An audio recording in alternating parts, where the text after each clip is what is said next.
Do you remember that around the time when Overwatch came out, people were saying that games like Paladins, Battleborn, and other hero shooters were Overwatch ripoffs? What about Brawlhalla and Rebels of Aether when they were compared to Smash Bros? What about Fortnite and PUBG when they were compared to H1Z1? You remember that? I do. It was awful, and I don't doubt that attitude is still around. Look, I get it. Move a payload with teammates to win, that's Overwatch. Knock people off the stage to win, that's Smash Bros. Wait for almost 20 minutes to hope the last players in the tryhard to win, that's basically every battle royale. You know, this guy looks like this girl looks like this guy, that sort of thing. It's just that these aren't very good comparisons, let alone good criticism if you think about it even a little bit past a catchy YouTube thumbnail. Yeah, games have genres and archetypes, but they do because it's easy to have stuff fit into them like small creature inside mech. They exist because they've been done before. You already know exactly everything you need to about a character from just looking at their design. You also know everything a game is about just from reading what genre it is. And if you want these games to be original, well then, here you go.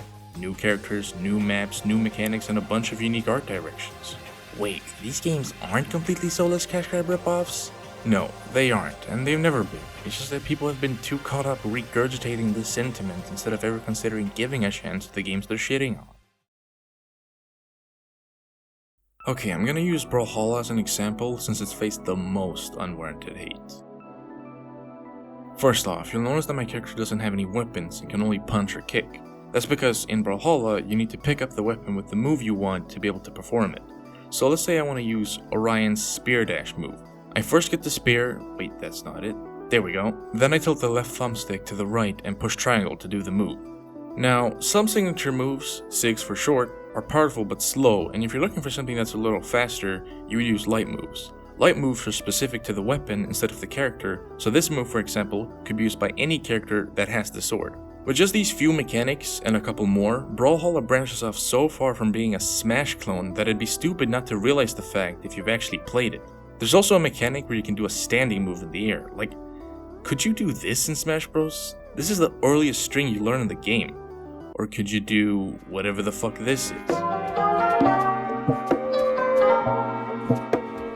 I don't know, maybe something similar exists, but you would have to reach pretty far to compare the two because of the obvious differences in how the games work.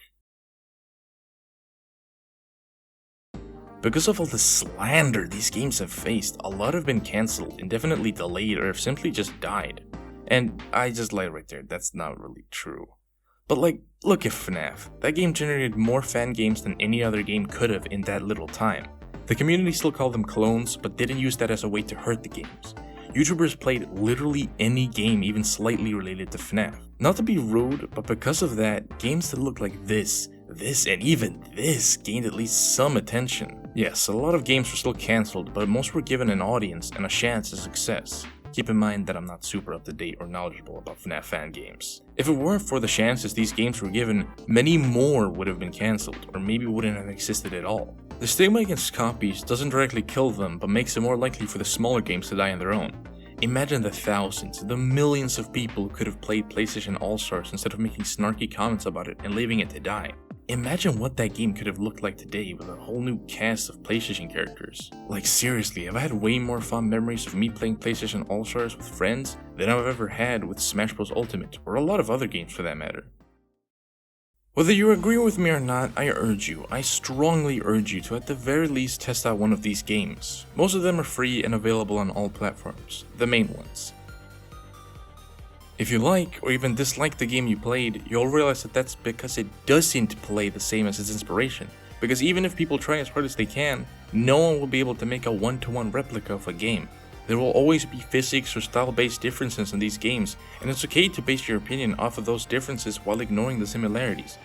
Because, hey, we're all here to have fun, and disregarding games because they look mildly similar to another one doesn't help at all. Yeah, sometimes it is difficult to define a genre, but the thing is you don't need to. You can compare games and call them Souls-likes or something, even if you're unsure if that's even a genre at all. If the game looks like and has some similar mechanics to Dark Souls, I think of it as being Souls-like. I mean, I wouldn't say that Souls-like encompasses Hollow Knight all that well, but maybe calling it a Souls-like gets the point across. But remember, these labels hold no more meaning than just a game being similar to another one. And so with that, holy shit.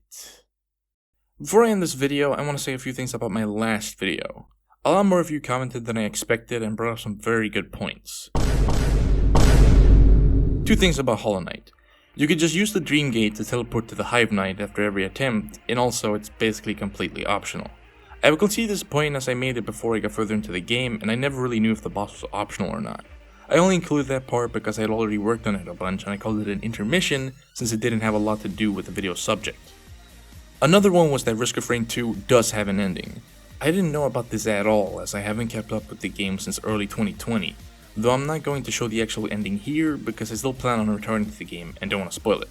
It does in fact have an ending, but I still think the game is fair since as long as you have enough items, everything else is a pretty constant rise in difficulty. The last point that a lot of people mentioned was that Spelunky 2 is fair, but just difficult. And when it comes to that, well, we'll see. But legitimately, thank you all for your feedback on the last video. I only ever expected it to reach a few hundred views, so to have a bunch of people subscribing and sharing their thoughts out of nowhere was actually pretty scary.